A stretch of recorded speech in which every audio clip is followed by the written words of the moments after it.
Estamos de vuelta otra vez ya para ver nuestra última hora de clase por esta semana y vamos a comenzar con el tema número 2 de esta tercera parte de la materia, que es la macroeconomía.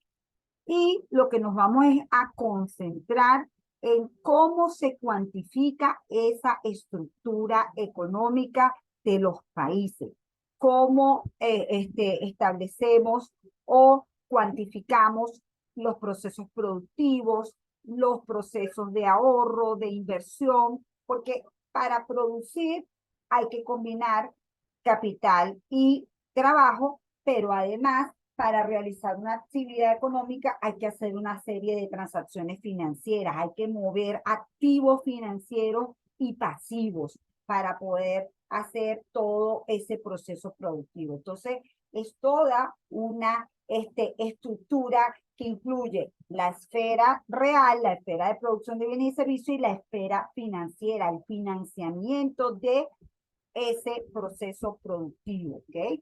Entonces, eso es lo que vamos a ver en esta tema número 2, concentrándonos primero en la variable que nos permite cuantificar ese proceso productivo y la cual es el Producto Interno Bruto o PIB. ¿Ok? Entonces, ¿qué vamos a hacer en esta parte? En esta parte vamos a ver cómo se calcula el PIB y eso se hace por tres enfoques, tres vías distintas para calcular el PIB. Tenemos que entender que hay la cuantificación del PIB a precios corrientes y la cuantificación del PIB a precios constantes. Vamos a entender, aunque sean líneas generales, cómo de el PIB pasamos al ingreso nacional. Siempre hemos dicho, se produce y se vende los bienes y servicios para obtener un ingreso y al final el ingreso es lo que permite satisfacer las necesidades. Bueno, vamos a ver eso en términos macroeconómicos, ¿ok? Vamos a comenzar con este mapita conceptual que está aquí, que nos ayuda un poco. A ver, arrancamos con que el PIB es la producción de bienes y servicios nuevos, ¿ok? Que ocurren en el territorio nacional. Esto es muy importante. Los bienes que se produjeron el año pasado, los de consumo ya se gastaron y los que sobrevivían a más de un año eran bienes de inversión y ya forman parte del stock de capital de la economía. De manera que en este nuevo periodo de un año lo que vamos a cuantificar es cuántos bienes y servicios producimos a lo largo de ese periodo, ¿ok? Que se produce en esta economía. Todas las empresas de esta economía son residentes. Puede ocurrir que los dueños de esas empresas sean no residentes, tengan alguna participación en el capital de una empresa, pero eso no convalida que todo el proceso productivo de la empresa en el territorio nacional forme parte de la producción de esa economía, ¿ok? Este PIB se calcula por el lado de la producción, es decir, se suman todas las producciones. Se calcula por el lado del ingreso, cuánto ingreso genera a los factores productivos. Y se calcula por el lado de la demanda, cómo gastamos ese ingreso, cómo lo gastamos los hogares, cómo lo gasta el gobierno, cómo lo gastan las empresas y cómo lo gastan los extranjeros. Por eso es que decimos que hay tres vías diferentes para calcular el PIB. Y al final, cada enfoque del PIB lo que permite es obtener información valiosa de variables macroeconómicas que nos permiten explicar comportamientos. ¿Okay? Una cosa muy importante, el PIB indica el tamaño de la economía de un país. Lo vamos a ver en el cuadro siguiente. Hay un ranking de economías desde la que tiene el monto total, en este caso en divisas, que puede ser en dólares, la producción valorada en dólares más alta, hasta los que tienen una producción valorada en dólares más mediana y hasta los que tienen una producción valorada en dólares pequeños. De manera que las economías las clasificamos en grandes, medianas y pequeñas dependiendo de la cuantía de su PIB. ¿Ok?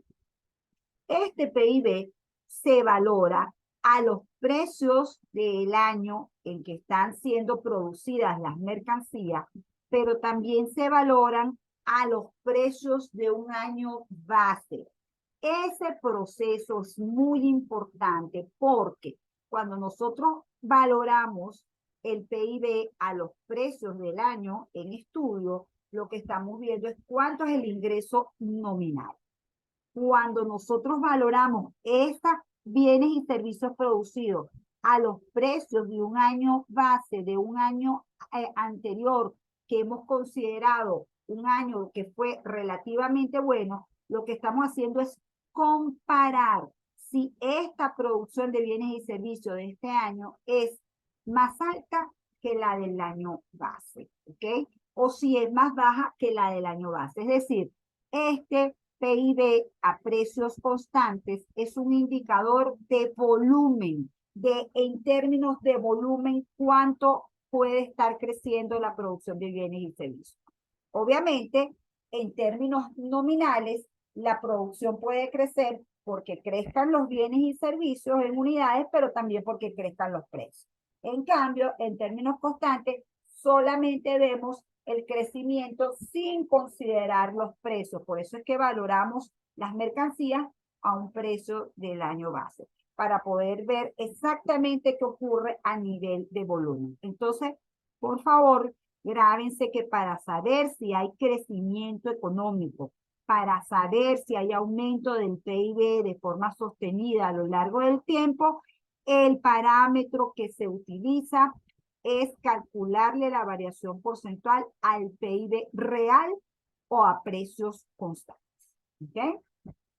Muy bien, no solamente se calcula el PIB, existe todo un sistema contable llamado cuentas nacionales, en el cual se ve la parte real y la parte financiera, es decir, todo flujo de oferta de bienes, ¿verdad? Que tiene como destino una demanda de bienes, viene acompañado de forma paralela por un proceso de flujos de ahorro y de inversión.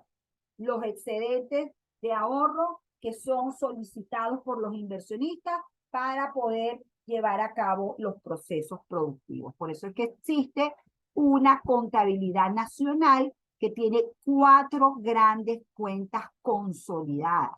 La primera cuenta es el PIB, la segunda es el ingreso, porque es diferente el PIB del ingreso.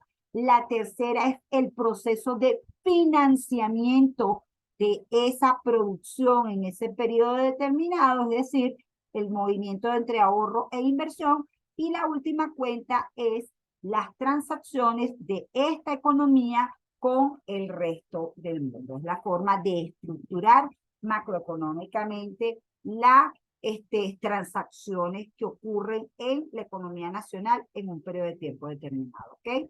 Quiere decir que a partir del PIB se obtiene el ingreso nacional disponible. Hay una serie de pasos para pasar del PIB al ingreso nacional disponible y no es lo mismo la producción interna o doméstica que el ingreso nacional.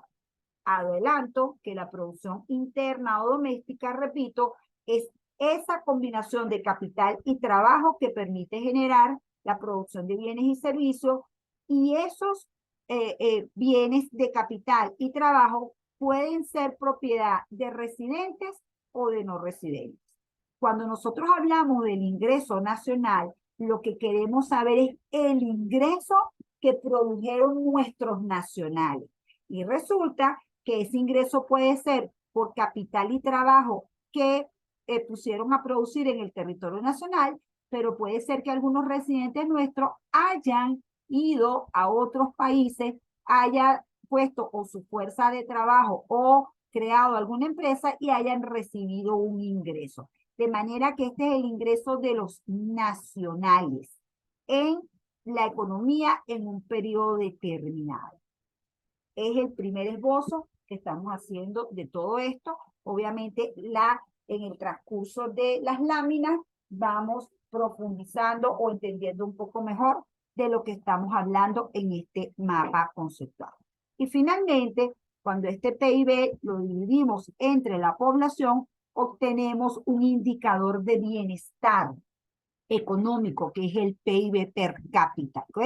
O el ingreso promedio por habitante. Entonces, lo primero que nosotros vamos a encontrar a nivel internacional es que hay organismos como el Fondo Monetario Internacional, como el Banco Mundial, y otros organismos, pero estos son los principales, que calculan el Producto Interno Bruto nominal en millones de dólares para que se pueda establecer el tamaño de todas las economías. Entonces, así podemos determinar, por ejemplo, que para el 2022 Estados Unidos tiene el PIB más grande del planeta, por eso es la economía más grande del planeta, con una producción valorada en 24.796 miles de millones de dólares.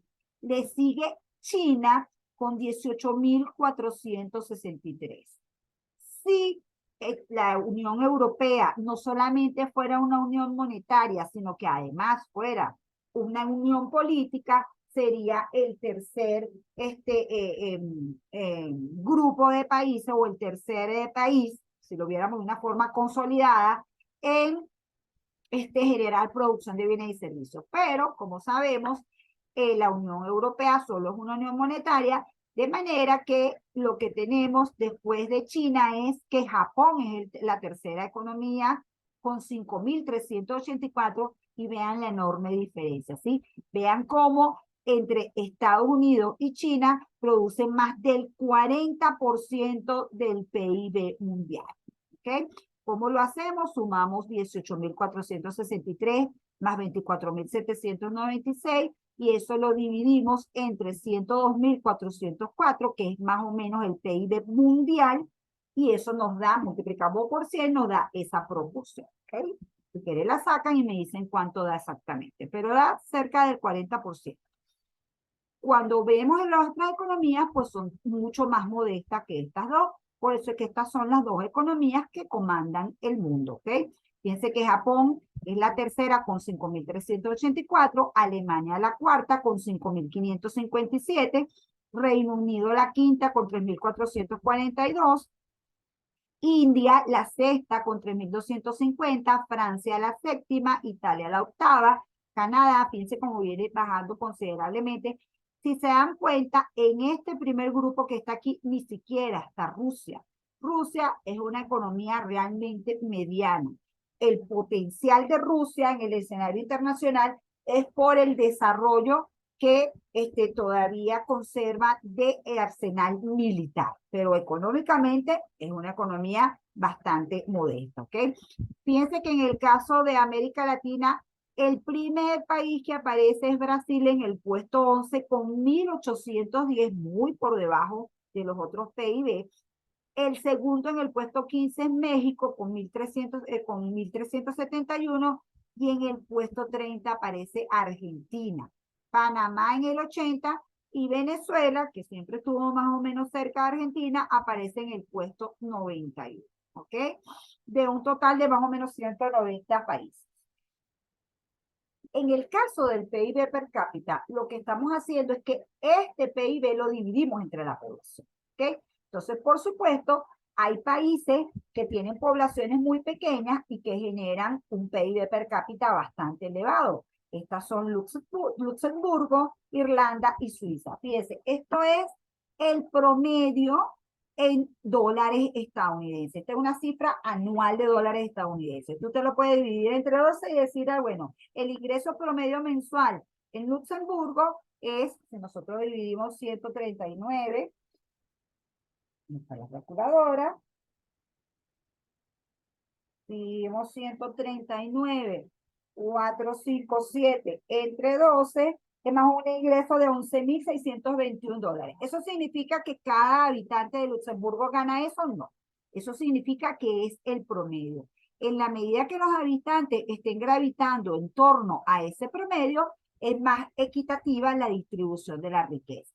En la medida que un alto porcentaje de los habitantes de Luxemburgo o cualquier país gane $2, $3, $5, ¿sí? Muy por debajo del promedio, significa que hay una alta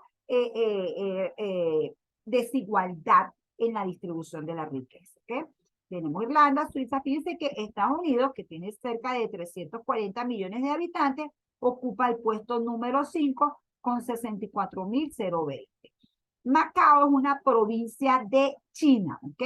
Que entonces, claro, si la tomamos a ella solita, sería más o menos el puesto sexto.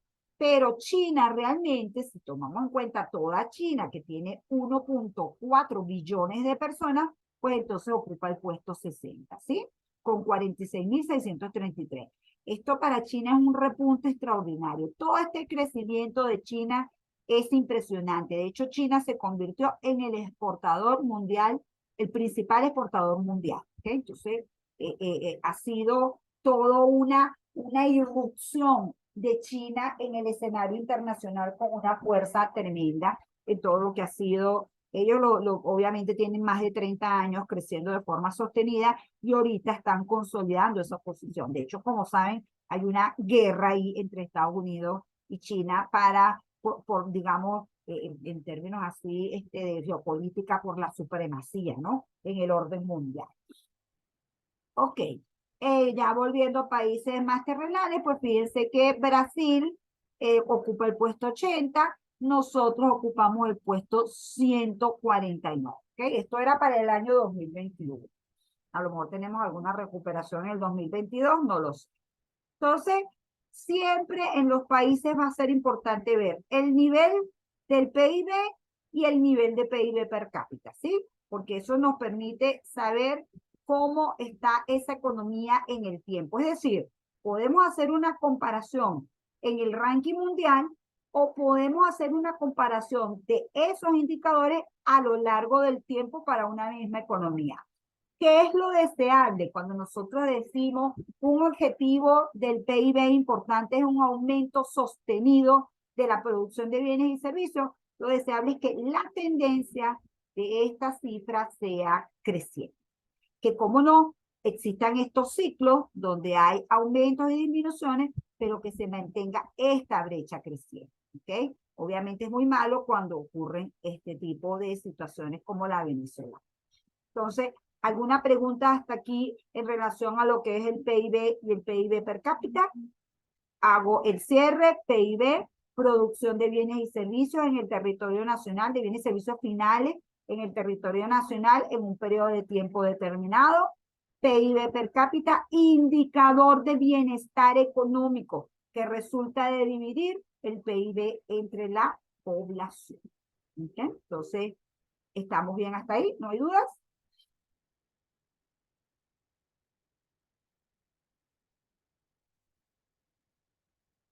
Perfecto. Entonces, veamos ahora un tema que suele ser un poco difícil de digerir al principio, pero que es muy importante de entender. Y que tiene que ver con que una cosa es el PIB corriente o PIB nominal y otra cosa es el PIB constante o el PIB real. Fíjense, en el PIB corriente, las cantidades producidas están valoradas a los precios del año que son calculadas. También se conoce como PIB nominal. Por ejemplo, ¿qué ocurriría en el año, cuál sería el PIB nominal del año 2020? Bueno, sería la multiplicación de las cantidades por los precios. Recuérdense que cuando uno multiplica precio por cantidad, lo que está obteniendo son las ventas. Entonces, ¿qué hacen los institutos que recogen información para calcular el PIB? En este caso, el instituto que calcula las cuentas nacionales, entre las cuales está el PIB, es el Banco Central. ¿Okay? ¿Qué hace el Banco Central? Tiene una muestra representativa de empresas y a las empresas les pregunta cuáles son sus ventas. ¿Okay? Pero aparte de preguntarle sus ventas, le pregunta cuánta cantidad vendieron de los diferentes productos y a qué precio. ¿Okay? De manera que tiene los tres indicadores. Tiene el valor de las ventas, tiene los precios y los tiene las cantidades. Para obtener El PIB corriente lo que hace es sumar es todas esas ventas, las clasifica por actividad económica y obtiene un total. Esto sería entonces un indicador de ingreso que incluye lo que pasa con el precio y lo que pasa con la cantidad.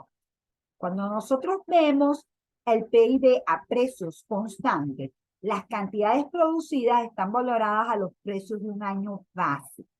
Ello es necesario porque es importante, porque es imposible sumar las cantidades físicas de los bienes y servicios. Usted no puede sumar minutos de celulares con platos lavados en el restaurante o con órdenes despachadas en un restaurante o con cantidad de habitaciones que se fueron ocupadas en los hoteles o con la producción de petróleo, la producción de carbón o con la producción de cereales. O sea, es imposible obtener, se pueden obtener índices de volumen, pero para hacerlo a nivel completo de la economía sería muy, muy difícil, ¿ok?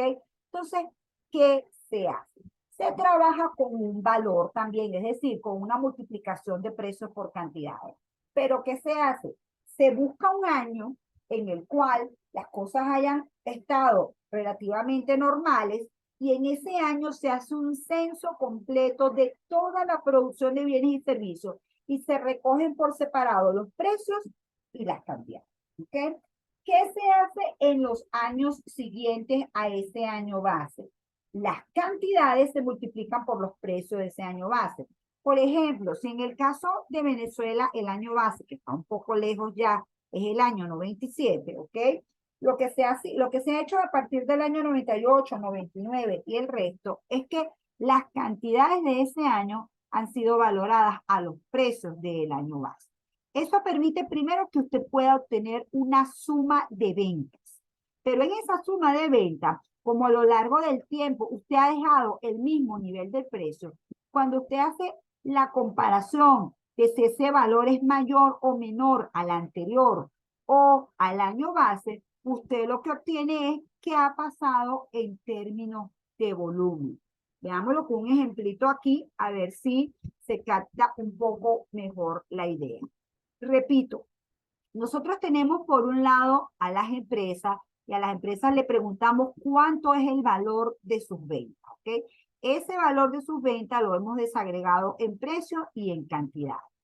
Lo que hacemos en ese año 2020 para obtener el PIB constante es que esas cantidades del año 2020 las multiplicamos por los precios del año base. Y eso nos da un valor, pero este valor está multiplicado por unos precios diferentes a esto. De manera que este es un indicador de ingreso y este es un indicador de volumen. ¿Qué hago yo para saber entonces qué ha ocurrido? Bueno, pongo mi valor en términos corrientes y lo comparo con el del año base o con el del año anterior y veo si está aumentando. En este ejemplo sencillo, el PIB del año 2010 era 1.340 y el PIB del año 2020 era 1.500. Quiere decir que el PIB corriente aumentó 11,9%. Este 11,9% para mí es importante a nivel de ingreso, pero necesito saber qué pasó internamente con las cantidades y con los precios. ¿Por qué? Porque lo que haya pasado con las cantidades me va a decir si hay crecimiento económico y lo que haya pasado con los precios me va a decir si hay inflación. Entonces, ¿qué hago? Calculo ese PIB constante y cuando hago la variación digo, ah, perfecto. En este caso, por ejemplo, el PIB constante del año 2010, 1.340, subió en el año 2020 a 1.400, es decir, es 4,5% más alto. ¿Qué significa eso? Que en términos reales la economía está creciendo. Ah, bueno, y una vez que yo tengo el PIB nominal y el PIB real, puedo obtener un indicador de precios. ¿Por qué puedo obtener un indicador de precios? Porque siempre he trabajado con la idea de que valor es igual a precio por cantidad. Y si ya yo tengo un indicador de valor y un indicador de precios, entonces para obtener, perdón, si ya yo tengo un indicador de valor y un indicador de cantidad, para obtener el valor de precio, lo que tengo que hacer es dividir el valor entre la cantidad y eso me permite saber qué pasó con los precios. Simplemente estoy despejando los precios de esta ecuación, es decir, las cantidades las estoy pasando para el segundo miembro dividiendo. ¿Eso qué significa? Que yo puedo obtener un indicador del nivel general de precios que se conoce como el índice implícito del PIB. Y para ello lo que tengo que hacer es dividir el PIB corriente entre el PIB constante. ¿Okay? Esto me da el indicador general de precios y para yo saber si hay inflación o hay deflación, calculo la variación porcentual. Si la variación porcentual me da positiva, hubo inflación, hubo crecimiento continuo y generalizado del nivel general de precios. Si la variación me da negativa, hubo deflación, ¿ok? O por ejemplo, si el crecimiento económico me da negativo, significa que esta economía está en recesión. Entonces, lo que me interesa ilustrar aquí es que es muy importante en economía desagregar siempre la cosa en términos de precios y de cantidades. Cuando vimos la parte microeconómica, vimos que lo que nos interesaba era el precio de equilibrio y la cantidad de equilibrio, ¿sí? A nivel macroeconómico nos pasa igual. Lo que necesitamos es saber si la economía está creciendo y cómo está la inflación. Obviamente, siempre que este indicador sea de un dígito, yo estoy logrando el objetivo del control de la inflación. Siempre que esta variación del PIB constante sea un aumento, yo estoy logrando el objetivo de aumento del PIB y es de suponer que ese objetivo de aumento del PIB venga acompañado de un, ¿cómo se llama? Para lograr ese objetivo de crecimiento del PIB, contrate fuerza de trabajo, ¿verdad? De manera tal que un aumento del PIB me permita un aumento del empleo, es decir, ir consiguiendo una baja tasa de desempleo. ¿Ok? Entonces es muy importante concentrarse en esta forma de entender la economía. Repito, yo no los voy a poner a calcular el PIB corriente, el PIB constante de esta manera, es decir, precio por cantidades, pero sí en un ejercicio que vamos a hacer en esos grupos de 4, que ya deberían estar preparándose cuáles son los grupos de 4 e inscribirse en el aula digital, pues entonces sí van a tener que calcular la variación para saber si la economía crece y si está pasando por un proceso inflacionario. ¿Okay? Entonces, por favor, mucha atención con eso que está allí. Bueno, una vez que ya hemos logrado distinguir entre precios corrientes y precios constantes, ahora podemos pasar a entender que existen 3 vías diferentes para calcular el PIB. Una es el enfoque de la producción, otra es el enfoque de la demanda y otra es el enfoque del ingreso. ¿De qué se trata el enfoque de la producción? Simplemente se trata de obtener la producción total de bienes y servicios, un poco lo que hemos hecho aquí, ¿ok? Claro, esto sería una economía chiquitica que asumimos que tiene nada más 3 empresas. En realidad las economías tienen muchísimas empresas y nosotros lo que hacemos es que le preguntamos a esas empresas cuál es el valor de las ventas, como les había dicho.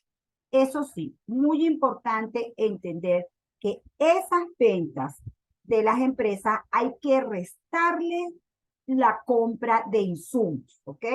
Hay que restarle la compra de insumos porque si no, vamos a estar duplicando la producción de los países.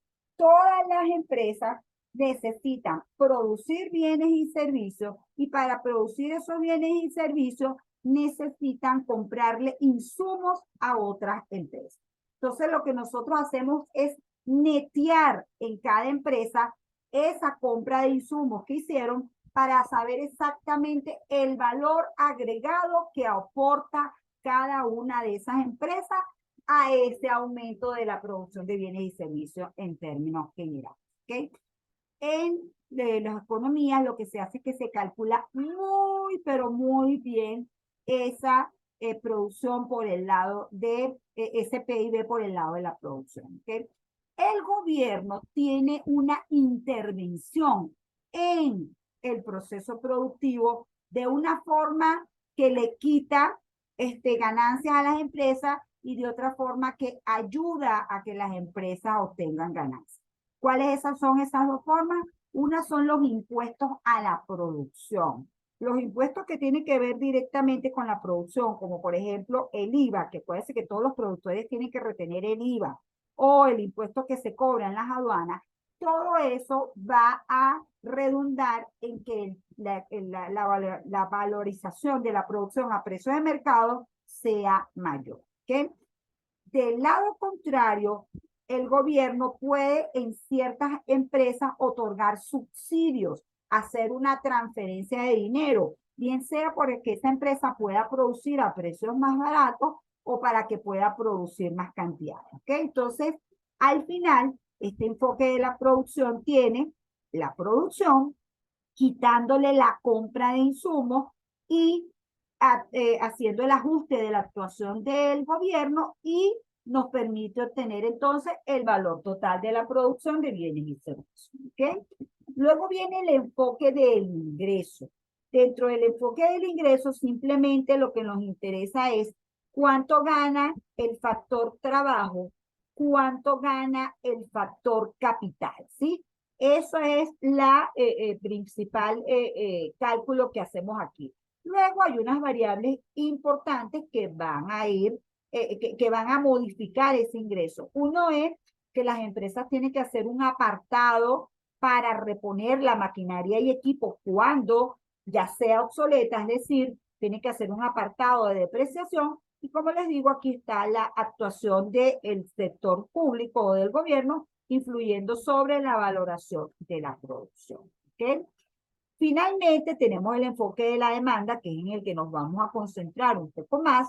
Y en este enfoque de la demanda, lo que hacemos es ver la producción por el lado del gasto, es decir, ese ingreso generado, cómo fue gastado por las familias, el gobierno, los extranjeros y la empresa. En este es en el que nos vamos a concentrar, ¿ok? Por eso es que de aquí, de esta lámina, no vamos a ver el enfoque de la producción, sino vamos a ver el enfoque de la demanda. De todas maneras, como nos quedan 6 minutos, voy a aprovechar de enseñarles ligeramente, aunque sea, las estadísticas del PIB por 3 enfoques hasta el último año disponible de las cuentas nacionales, que es el año 2017, solamente con la idea de hacer el énfasis que, repito, el PIB se calcula por el lado de la producción. ¿Okay? Fíjense aquí, el monto total del Producto Interno Bruto es 2.008.918.494. Se calcula por el lado de la demanda, y también da el mismo monto, y se calcula por el lado del ingreso. Uno dijera, caramba, pero ¿cómo hacen para cuadrar toda esa información? Bueno, la realidad es la siguiente. Repito, se calcula por aquí, por el lado de la producción. Este monto del lado de la producción se coloca aquí y entonces, por ejemplo, por el lado de la demanda se recopilan las variables de gasto de los hogares, la variable de gasto del gobierno, la variable de la inversión de las empresas y la parte externa, y la variable de cuadre es la variación de existencia, es decir, los inventarios. Obviamente se hace un estudio de los inventarios de algunas empresas para saber si este signo concuerda con cómo debe ser el resultado. En el caso del lado del ingreso, otra vez se toma el monto de la producción y se conoce por los estados financieros de las empresas cuántos son las remuneraciones, por el gobierno cuántos son los impuestos y cuántos son los subsidios, y lo que se saca por diferencia es la ganancia del capital, porque es que la ganancia del capital suele ser bastante difícil de cuantificar a nivel macroeconómico. Cuando hablamos de la ganancia de capital, nos referimos al capital físico, es decir, la ganancia vista en términos de dividendos, pero también nos referimos al capital financiero. Se gana por alquilar un inmueble, se gana por alquileres, se obtiene renta por la posesión de un activo. Por ejemplo, en el caso de que tengamos cuentas en el sistema bancario, se obtiene una renta que se conoce como intereses. Entonces, para saber esa gran ganancia del capital, es muy difícil hacerlo preguntándoselo a las empresas. Además, puede ser que las empresas tienen el incentivo de que tratan de disfrazar un poco sus ganancias para tratar de pagar menos impuestos. Entonces, el excedente de explotación, que es como se conoce la ganancia del capital en cuentas nacionales, se saca por diferencia. ¿Okay? Entonces, bueno, estas es las estadísticas de el PIB por los tres enfoques. Y repito, lo que hacemos ya para la semana que viene es que nos vamos a concentrar en el enfoque de la demanda, que es el que más me interesa. Este PIB, repito, lo generan las empresas, lo generan combinando capital y trabajo, y una vez que se genera ese ingreso, ese es gastado por los hogares en bienes y servicios, es gastado por el gobierno, también en la remuneración que le paga a los empleados en la compra de insumos, es gastado por las empresas porque las empresas compran bienes de capital, y también tenemos que los no residentes nos compran bienes y servicios y hacemos el ajuste de lo que los residentes nos venden, de los que los no residentes nos venden a nosotros. Pero repito, ya esto lo vamos a dejar para la semana que viene. ¿Okay? Entonces, ha sido un placer enorme de compartir con mis queridos Vicenzo y Daniel. Y bueno, si tienen alguna pregunta.